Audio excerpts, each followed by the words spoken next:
एक बहुत ही साधु भाव में रहना पड़ेगा, किसी की आत्मा नहीं दुखावे।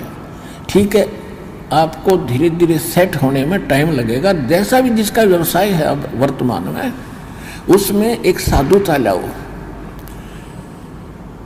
जैसे कोई मजदूर है, सेवा कर रहा है किसी के और भगत हो गया, तो वो तन मन धन से सेवा करे उस मालिक के उसमें, क्योंकि वहां से उसे रोटी मिल रही है। और फिर परमात्मा ऐसी प्रेरणा करेगा उस मालिक के अंदर, देख भगत आदमी होते ऐसा हो भाई।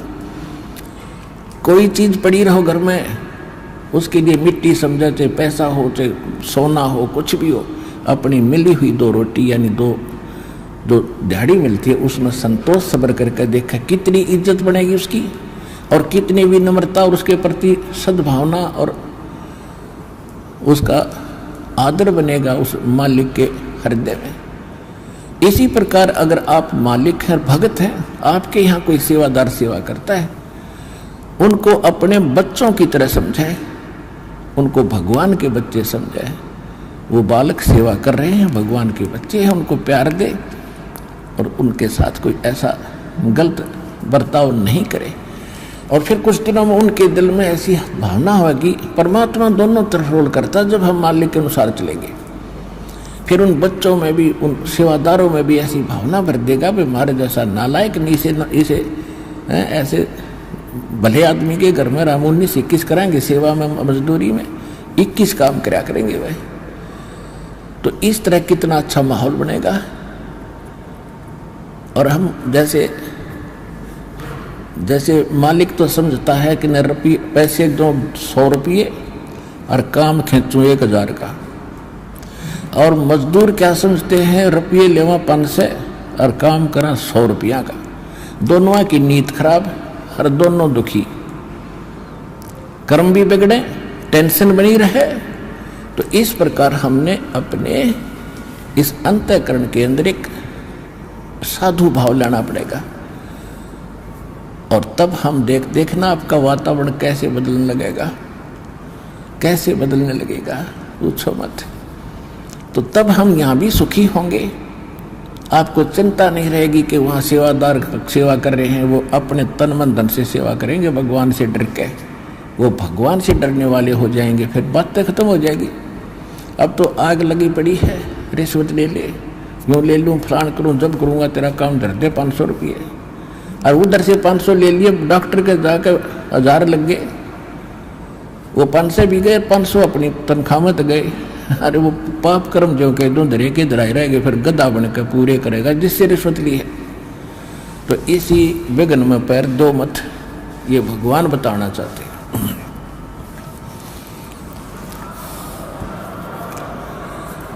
और जब आपको ये ज्ञान होगा ना, जहर दिखाई देगा आपको, और जब आप नेक नीति से चलोगे तो पूछो मत। अब दास बहुत देखता है, एक छोटा सा बच्चा ने बोला जी 55 रुपये पाए मैंने पड़े। वो घर पे ले आया, घर वाले बोले ना बेटा हमने नीचे धर दे, अपना दान पात्र में डाल दिए, इस वजह हम नहीं खाएंगे। अब देख जिसके गिरे थे उसको पुण्य हुआ, यहाँ पर भंडारे में लग गए, और वैसे उस पर चौवन्नी खर्च हो रही थी कि उसने विधि का पता नहीं, और वैसे कोई और मिल जाता, उसने जाते कह घुट्टी लाओ उसके 55 रुपया की, या कितने मांस मिट्टी खाओ उसको और पाप लगाओ। तो इस प्रकार हमारी नीत साबित होगी, भगवान खुश होगा, और जब भगवान खुश होगा तो फिर कमी नहीं रहेगी। हमने परमात्मा को प्रसन्न करना है, और परमात्मा प्रसन्न होगा तो फिर कमी किस चीज की, फिर तो क्या बताते हैं परमात्मा, साईं इतना दीजियो जामे कुटुम समावे, हम भी भूखे न रहे, अतिथि न भूखो जावे। इससे अधिक मांगना इस काल की जेल में हमारी महामूर्खता है कि इतना ही मांग लो बस तुम, इसमें सब कुछ मिलेगा, क्योंकि ये कलयुग है, और कलयुग में मशीनरी जरूरी होगी। तो आप इतना ही मांगो जा में कुटुम समावे, यानी रिक्वायरमेंट ऑफ द फैमिली, परिवार की आवश्यकताएं, ये है जहाँ में कुटुंब समावे और हम भी भूखे ना रहें और अतिथि न भूखा जाए।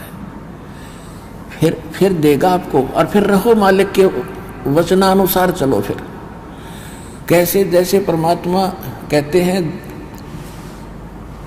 चिड़ी चोंच भर ले गई नदी न घट्यो नीर, दान दिए धन घटे नहीं, यूं कह रहे साहिब कबीर। परमात्मा अपना साइन कर रहे हैं इस वाणी को बोल करके, कह रहे साहिब कबीर कि दान करने से धन नहीं घटेगा, ये नियम है ईश्वर का, परमेश्वर का। और दान सुपात्र को करे, गुरु बिन माला फेरते, गुरु बिन देते दान, गुरु बिन दोनों निष्फल हैं, चाहे पूछो वेद पुराण। देते को हर देत है, जहां तहां से आण, अण देवा मांगत फिरो, फिर साहिब सुने ना कान। अब परमात्मा ने एक भूमिका करके दिखाई हमारे को कि साईं इतना दीजियो जिसमें कुटुंब समावे, एक धानक, एक जुलाहा, सुबह से लेकर शाम तक एक बारीक बारीक तार इकट्ठे करके धागे और कपड़ा बुनता है। एक दिन में मुश्किल से भी 5 फुट 10 फुट बना पाता है, 5 फुट 4 फुट, और बहुत लंबा सैकड़ों फुट का तार वो थान बनाना पड़ता है, ताना बनाते थे। वो हफ्ते में पूरा होता, उसकी जो मेहनताना मालिक को मिलता, उसमें से अपने परिवार के लिए जो आवश्यक सामग्री थी, खाद्य पदार्थ लाते और शेष बच जाते, उसको सत्संग और भंडारा में लगाया करते थे।